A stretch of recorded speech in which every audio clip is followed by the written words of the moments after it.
Okay, shifting.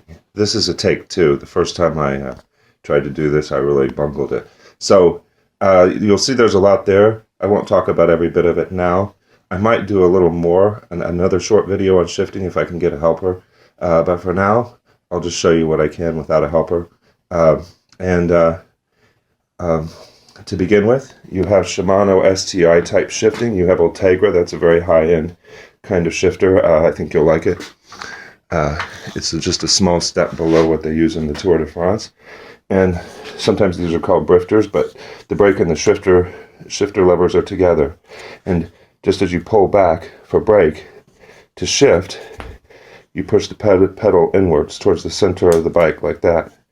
And that's for upshifting, shifting up chain rings. And for downshiftting, you have this black lever.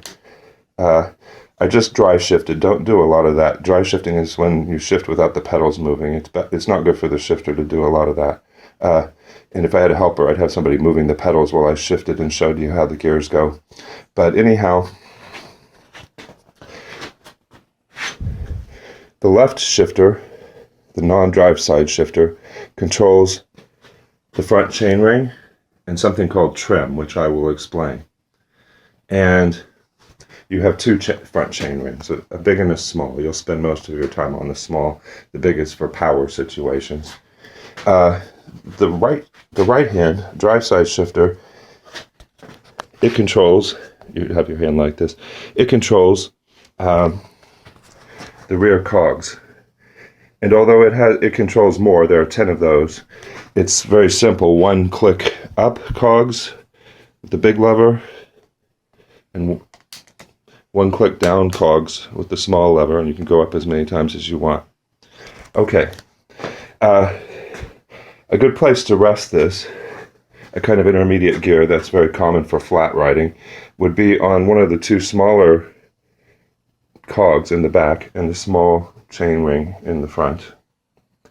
And when you use the front chain ring, the big front chain ring for power, you don't use it with the bigger easier gears in the back. In the back, bigger gears are easier, smaller gears are more power. In the front, it's the opposite. The big one is power, the small one is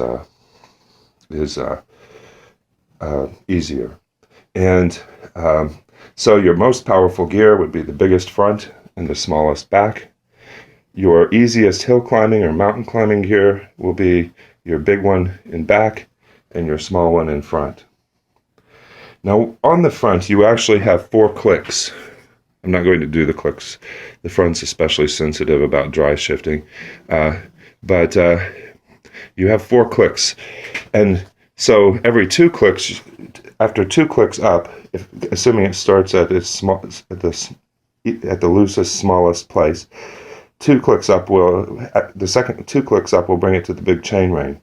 And then, so why are there the other clicks? It's for trim. It's because in certain gear combinations, the chain will rub on the front derailleur cage, front mech cage, as the British say.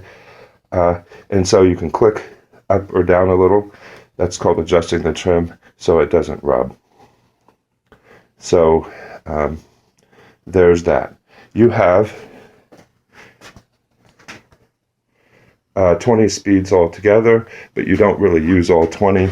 And you have a tremendous range. I've given you a huge range because I've given you a compact crank, and I've given you 11/28 and back. 28 is particularly good for if you have to climb something steep. Although climbing's never easy at first, even with good gears. But you have the gears to do it. Okay. Also, while you're riding, if the adjustment's a little off and it doesn't want to shift up when you click or down, or it wants to go back and forth between gears, you can adjust a little bit with the barrel adjusters. There's one for the back on the right side and one for the front, and those will do minor adjustments to your shifting. Typically what happens is over time the cables stretch, especially when the cables are new like these. And so you can turn this to, I believe it's the right, to tighten the cable a little bit so that the shifting will return to how it should be. Hopefully it will shift just perfectly when it arrives, and it will as long as there's not too much stretching in transit of these cables. Okay, it's certainly shifting well now. And when it comes to adjusting shifting, you'll have to decide whether you want to get into that yourself. There are plenty of videos to show you how on the internet. I can send you some good ones. Or whether you want to pay a bike shop to do it. They won't charge much for adjusting your shifting. And so that's up to you. All right, that's basic shifting.